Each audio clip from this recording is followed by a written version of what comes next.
One often question we receive is around asset protection. What happens if I am in a car wreck? What happens if someone slips and falls on my sidewalk, on the job, off the job?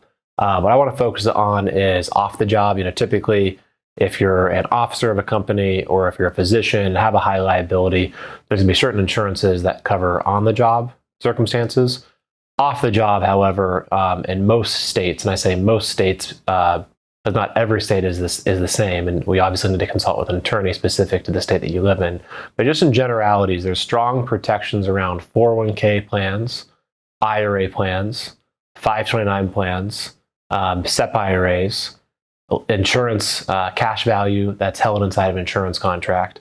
So most of these things, so for example, 401k, IRA, as long as you max that out every year, in generality, those are going to have very strong protections, meaning if you're in a car wreck or something happens off the job and someone sues you, usually this money is off the table, or a good portion of it is off the table if you are found at fault for a lawsuit. So for our higher income earning clients, however, the IRS really limits you on what you can put into a 401k or IRA. So usually an excess or overflow of money goes into what's called a non-qualified account. So a non-qualified account would just be like a savings account, but instead you're investing in a brokerage account, which would usually hold stocks or mutual funds or ETFs. And this is really important to get the titling right. Some states recognize tenancy by the entirety, which means if you're married and if one spouse is in a claim and the other spouse is not, usually that money is protected. Whereas if it's held joint with rights of survivorship, then in some states, half of the money would not be protected if you're found at fault. So usually getting the titling right is a good step in asset protection strategies.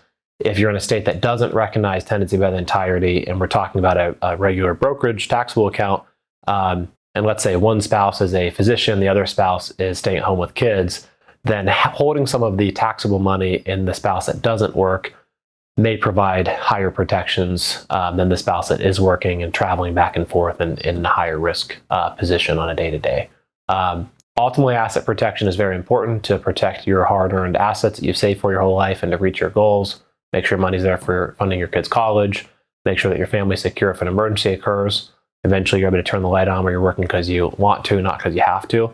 Asset protection is a very important part of this, and it's an individualized plan based upon what you do, where you live, and what you have. So this needs to be carefully analyzed, and we look forward to working together to make sure that your asset protection plan is as strong as possible.